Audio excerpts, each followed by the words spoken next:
Hey everyone, it's Mera Mangle. And Cheyenne Devereaux. And welcome to another Mangled morning. Woo! The Crownless Queen edition. You're not going to be on this list, Cheyenne. No, Creone. You said categories Crownless Queens. Well, I won't participate, but I'll watch. I never get to wear this crown or this hair. It's cute. Yeah, it's cute. This look is inspired from a character from the Batman animated series. Yours? I forgot her name. Yeah, she's a little girl who's like stuck in a little girl's body. Yes. Oh, she has like a catchphrase like, didn't I, da-da-da-da, or something like that. Something like that, Like yeah. a, didn't I do that type of thing. Today, queens that have never won RuPaul's Drag Race, yet the world and the community and the fandom think of them as winners. Like, they pretty much are. Some of the greatest Drag Race queens of all time. We had our Patreon members vote on who they think the ultimate Crownless queens are. We're going to look at the top 20 and then honorable mentions for 5 right outside of that. So technically we're looking at the top 25 today.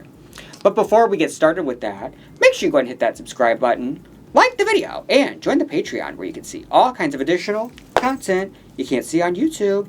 Plus you're helping support the channel. Now you can also support the channel by tipping on Venmo or Cash App, like Dino B, who said, just cuz. I like that, Dino. Like that. We get folks that want to tell us some backstories, and some people are like, you know what? We're not doing all that today. Just take some money. Could you imagine at drag shows if people like wanted to tell you something each time they tipped you? There's no time for that. I mean, some people do when they throw quarters. I mean, that tip is telling you people something. throw quarters at you? I've heard stories. Oh, so you haven't had it done personally? No, I wouldn't know anything about that. I'd be looking to fight if people were throwing quarters. It would hurt. Yeah, I'm going to have to turn around and see what's happening Unless here. it's like the $5 ones. I mean, those it. would hurt, but I mean, that's $5. I still don't want you to throw it at me. True. Hand that to me. Crownless Queens for this category. Do you have any expectations? Anyone you expect to see on the list? Well, my favorite girl. Who's that? Roxy. Roxy Andrews? Yes. We are gradually going up and up to more and more votes, and we will have a number 1 at the end. Okay. The queen most mentioned for the ultimate Crownless queen of all time. So we're going to start out with the queens right outside the top 20. We've got Adore Delano, Davina DeCampo, Heidi N Closet, Valentina, and Willem. The thing is that makes this different from the upset video or like a robbed queen video. To be a Crownless queen, there doesn't ever have to be a time where you were close to winning Drag Race. Obviously, something you've done on the show is going to be a factor, but it doesn't necessarily mean you have to ever be a runner-up or come close to win. Because besides Davino and Adore, yeah, the rest of them never did. No. We got 2 congenialities with Valentina and Heidi. Our very first ever disqualified queen, Willem. I mean, she is a blueprint of how to hustle. Yeah, she said, what NDA? I love her. That part, too. Yeah. Adore was our first, like, music superstar. Valentina was, like, next-level Latin pop star fantasy supermodel. Heidi is one of the most beloved congenialities of all time. Absolutely. And putting her hand in everything. Fist, too. And pooping in parking lots all across the world. But, I mean, she was, just this year, she was in a Super Bowl commercial with Judge Judy. I know. What the hell? Making me proud by association. Loose Insane. association. And I mean loose. You ready to get into the top 25, though? Let's or go. top 20. Latrice Royale and Kennedy Davenport, 2 drag legends. 2 of our older established queens that are just some of the absolute best live performers you could ever see. Oh, yeah. And that's why they're on the Vegas show. Yeah. If I want to see a good ballad, Latrice. If I want to see a good dance number. But you know what? Don't underestimate Latrice with dancing her ass off. Oh, my God. When she did that opening for RuPaul's, I forgot what season that was, but she did the... Oh, yeah. It was like season 7 or something. I've seen her many times live at shows. Dance her ass off, but also incorporate her flag work. So Ooh, cool. yeah. Kennedy, the way she moves her body is what you want to see. Ridiculous. Yeah. That thing where she drops back and, like, splits her legs Right. open. That's That's not human. Hurt thinking about it. I mean, if she had a uterus, she could pop a baby out like that. Like, laying in that move and then boom, Pass dispenser. across the room. Let's get you out of here. I got to go to work. Kennedy, just this year, came close to winning again. But Latrice, realistically, has never come close to winning. That's irrelevant, though. She is, like, one of the ultimate and biggest names from Drag Race of all time. We're Here, season 4, icon, legend. She's on there with 3 other queens that are all winners. And then They had to call in Latrice Royale. That's how you know you got it. Because you need the heart. Mm-hmm. She is the heart. I would still say she's like the heart of the franchise to this very day. I would too. No one's meant as much as she has. I can see any other queen calling as many queens and be like, hey, I'm having a dinner.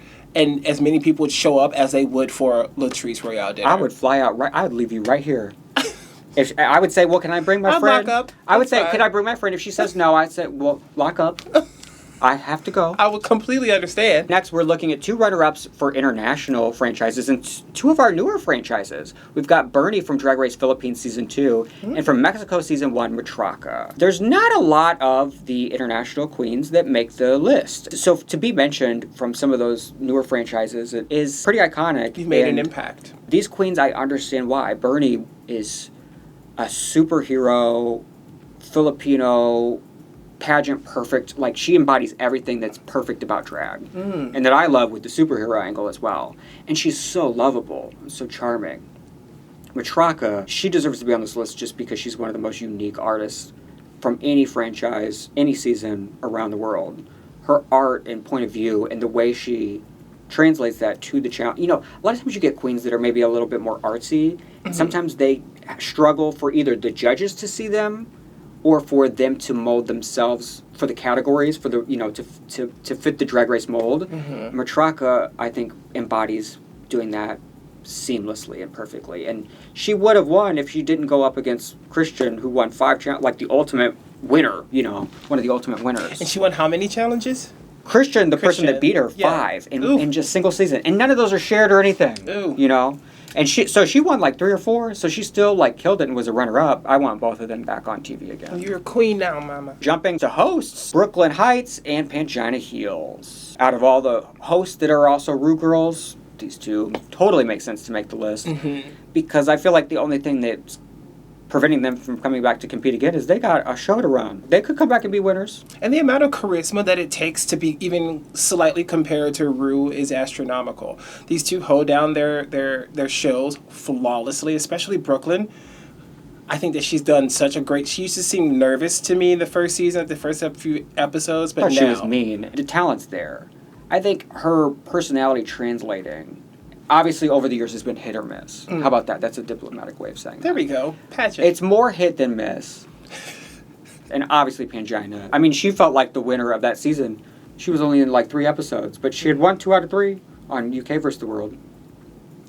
And I can't wait to see her on Thailand. Next, US runner-ups, Peppermint and Saphira Crystal.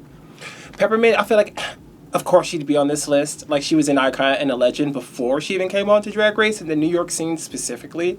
So it's glad to know that that's kind of steamrolling and still going and chugging. And even though she hasn't come back for All Stars, she did Traders, and she's always talking about what's happening in LGBT world, and especially for trans people. She is a leader in the community beyond, you know, the Drag Race stuff. Oh, yeah. I think Saphira is the newest, you know, season queen to make the list. And how iconic for her.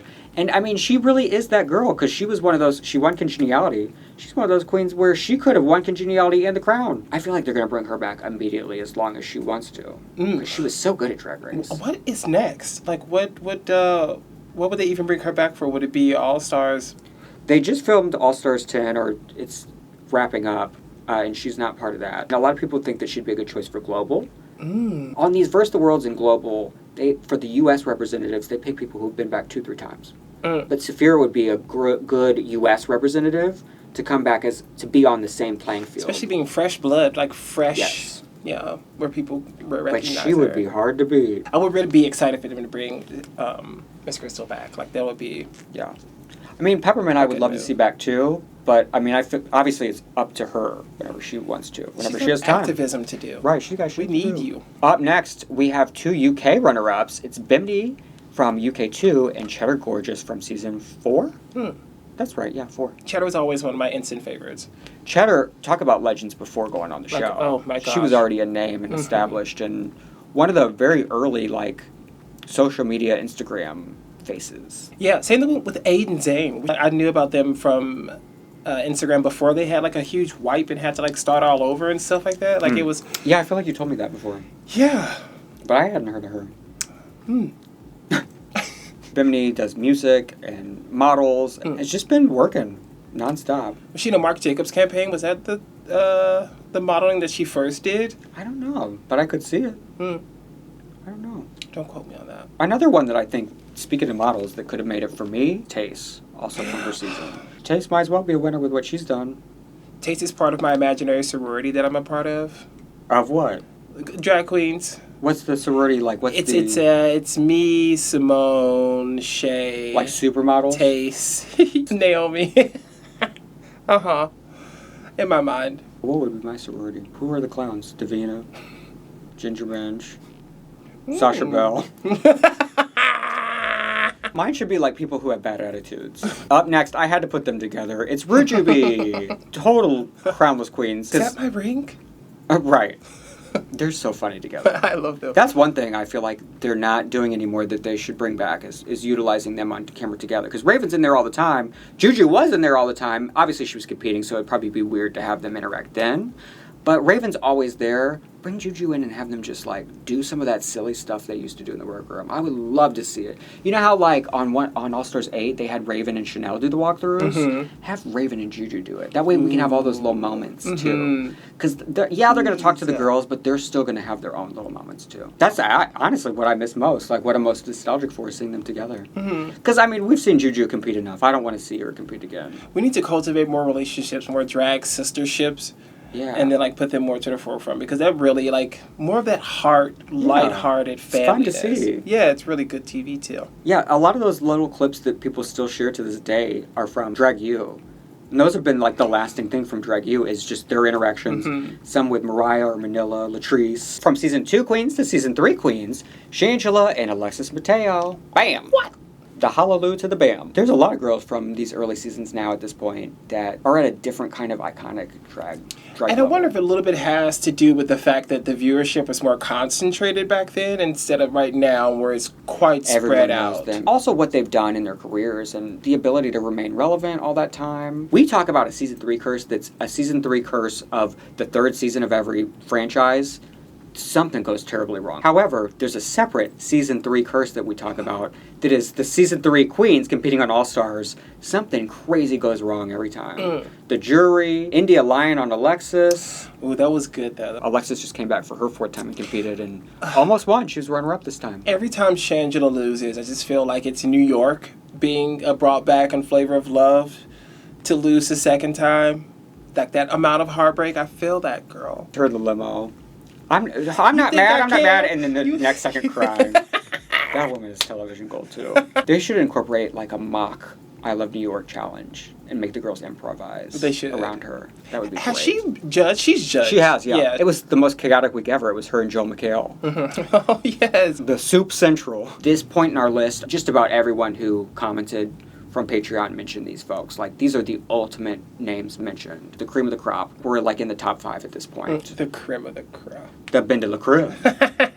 Rises to the top. And Katya. Every time I see Katya now, all I hear is, not the boar worms. Oh, I don't know that reference. Oh, my God. She, Evolved and Beautiful.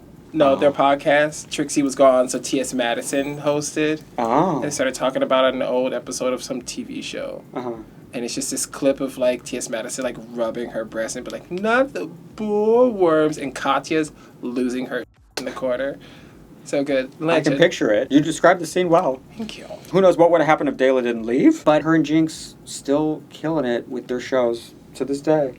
They're going to work forever, which I really love. But they're working forever in a different kind of way. Kind of an old school way. Yeah. Like in a Jackie B, but because of Drag Race and what that's given them, doing bigger shows and bigger things than what those drag legends were able to do, you know?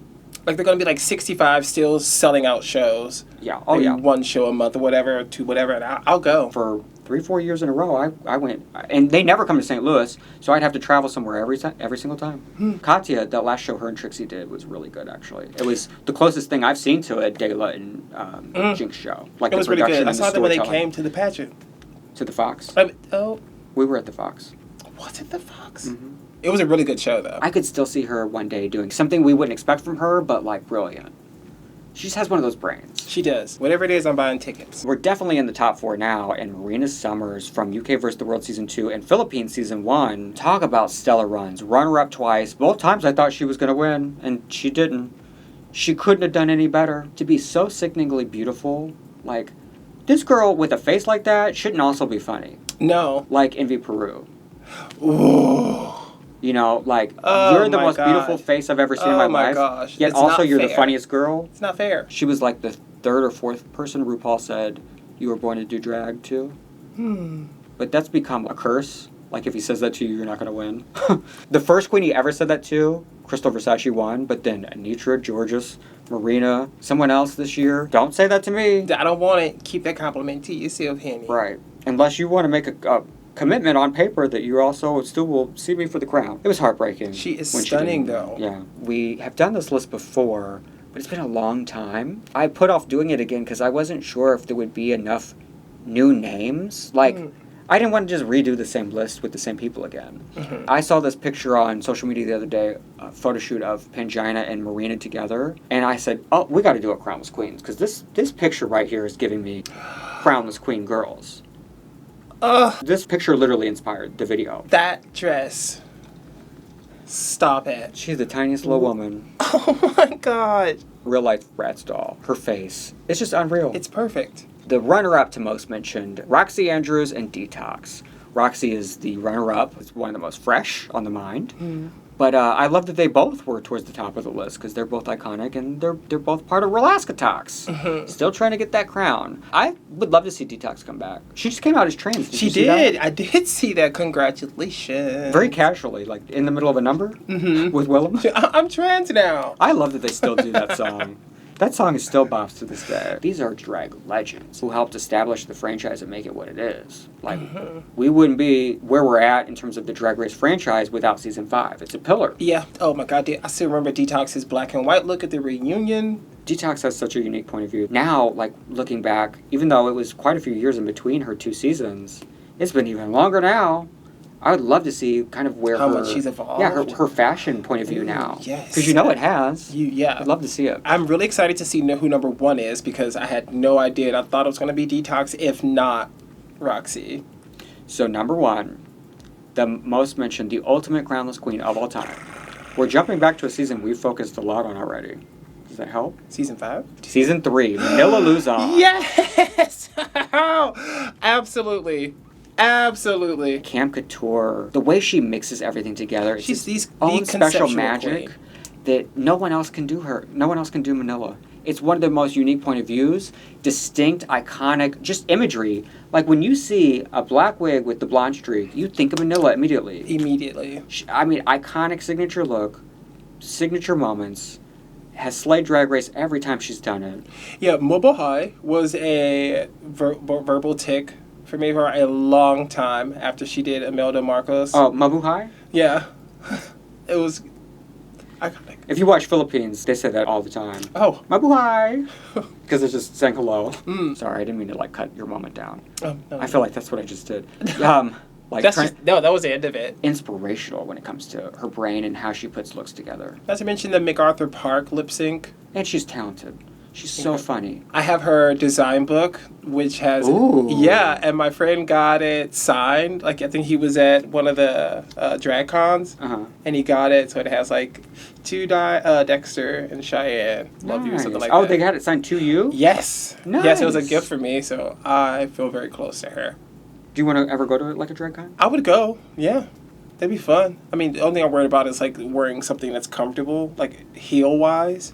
I know. Because walking around for that long. I know. I would want to maybe do a big gown. I thought I brought comfortable shoes. The wedge I thought was going to be comfortable also is not comfortable enough. So it's like, it's basically got to be a flat and you got to cover the foot or something. Yeah.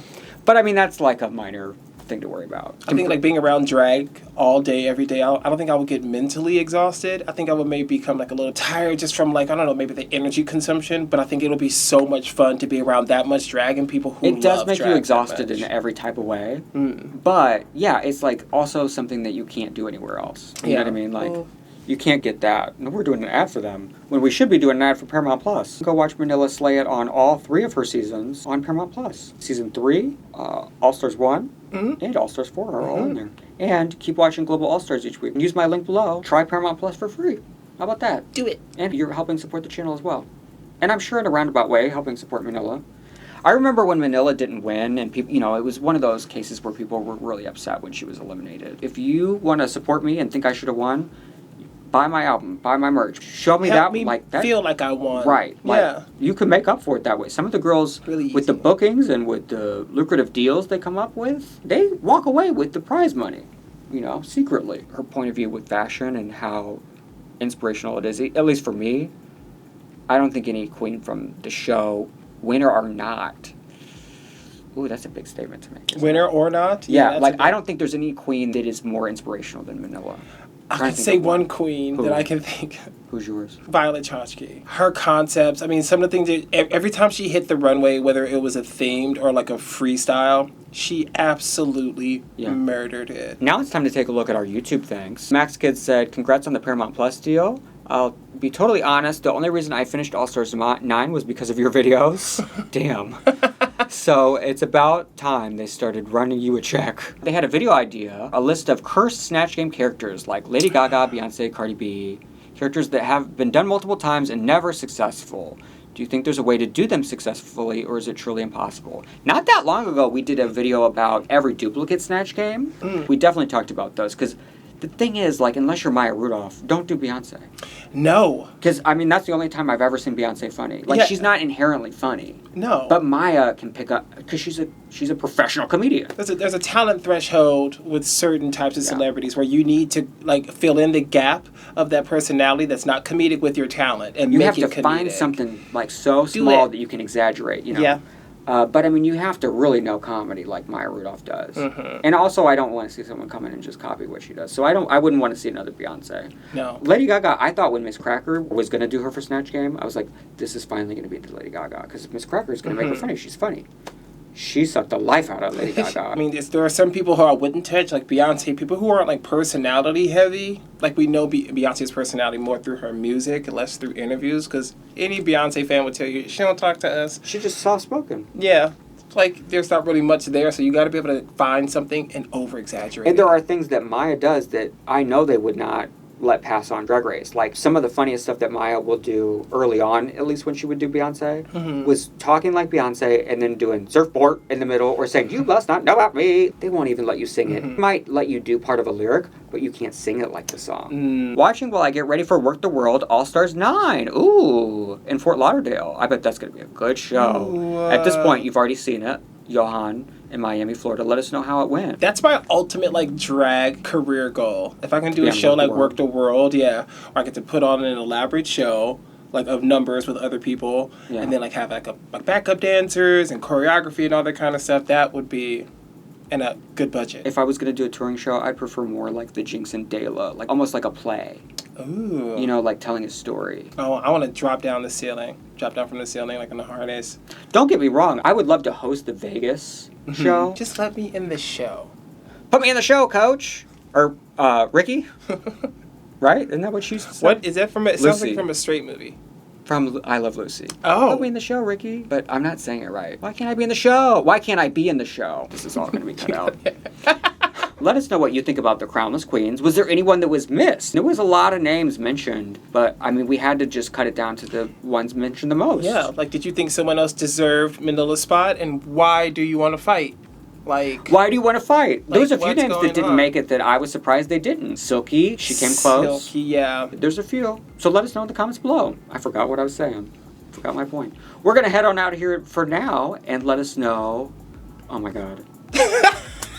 I'm stuck on a loop. I have one last thing to say today. Glad you got to see us. Bye. I feel like my voice is going out. Getting husky. The band's coming back.